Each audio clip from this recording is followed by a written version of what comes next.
Er gehört schon zum Inventar des Vorarlberger Schiedsrichterkollegiums, Manfred Can.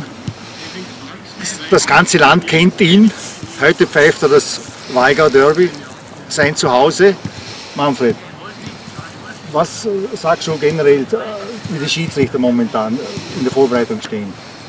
Ja, ist schwierig zu sagen, weil ich bin zurzeit nicht gerade der Fleißigste. Also ich müsste sagen, aber Pflichttraining fängt am nächsten Montag an.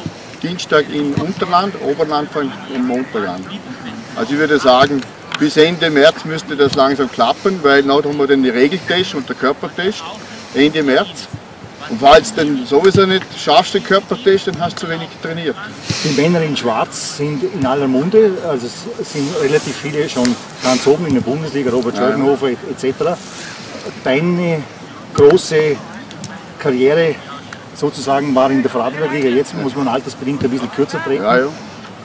Für die Frühjahrssaison, was sind also deine Ziele, wo du dir speziell gesteckt hast?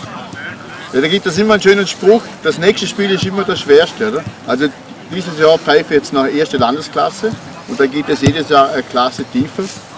Ja, immer das Beste geben, solange es noch geht, weil wenn man eines Tages sagen würde, oh, heute ist mir es eigentlich gleich, wie das ausgeht, dann wäre das traurig. Also wichtig ist immer korrekt bleiben, unparteiisch bleiben und so gut wie möglich das Spiel überbringen. Dann wünschen wir dir, Manfred, und auch dem Schiedsrichterkollegium von Vorarlberg für die Frühjahrssaison alles Gute und jetzt noch in der zweiten Halbzeit vom Waigau Derby hoffentlich rassige Szenen und viele Tore. Dankeschön. Danke.